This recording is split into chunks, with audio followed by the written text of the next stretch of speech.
ඔයාලා මේක තියෙන්නේ Python සිංහල කෝස් එකේ කරන 25 වෙනි වීඩියෝ එකත් එක්ක.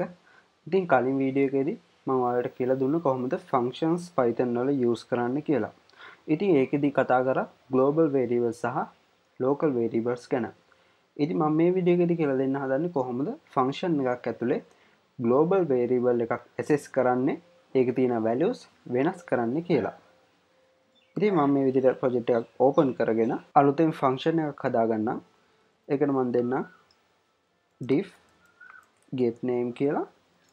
ඊට පස්සේ මම මේකට colon එක දාගෙන ඊළඟට මේ උඩ global variable එකක් හදාගන්නම්.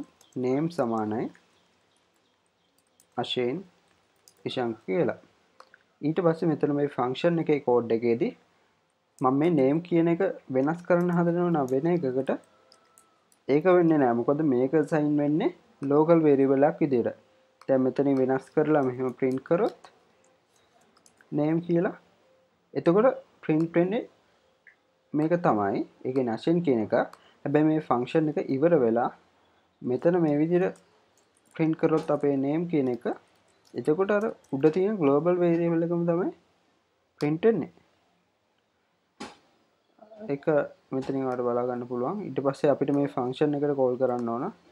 මම මේ print name කියලා දාගත්ත තැනට උඩින් දාගන්න get name කියලා. එතකොට මේ function එකට call වෙනවා. ඊට පස්සේ call වුණාට පස්සේ තමයි මේකත් print වෙන්නේ. එතකොට ඔයාලට පේනවා ඇති assign කියලා මෙතනින් print වුණා. දෙවෙනියට global variable එක print වෙලා තියෙන්නේ. ඉතින් අපි හිතන විදිහට එහෙනම් මේක වෙනස් වෙන්න ඕන. name කියන එකේ මේක අගය වෙනස් වෙන්න ඕන මෙතන. ඒක වෙන්නේ නැහැ. මොකද මේක වෙන variable එකක්. ඒක local variable එකක්. මේක global variable එකක්. ඉතින් අපිට මේ global variable එකේ value එක මෙතනින් වෙනස් කරන්න නම් අපි මේ variable එක assign කරන්නේ අලුත් value එකකට. ඊට උඩින් අපි මෙහෙම global කියලා keyword එක දාගෙන ඊට පස්සේ අර අපි වෙනස් කරන්න ඕන global variable එකේ variable name එක මෙතන මේ විදිහට දාගන්න ඕන. ඔන්න දැන් මේ program එකේදී මුලින්ම run වෙන්නේ මේ get name කියන function එකට call වෙන එක. ඊට පස්සේ මේ name කියන එකේ මේ global variable එක කියන්නේ ඒකේ value එක අලුත් value එකක් විදිහට මෙතනදී assign වෙනවා. ඊට පස්සේ එතනින්ම print කියලා දාලා තිනවා මේ global variable එක print කරන්න පුළුවන්. එතකොට ඊට පස්සේ අන්තිමට function එක run වෙලා ඉවරුණාට පස්සේ මෙන්න මේ print name කියන එකත් execute වෙනවා. දැන් මේක run කරොත් අපිට බලා ගන්න පුළුවන් දෙකටම ඇවිල්ලා තියෙන්නේ එකම value එක.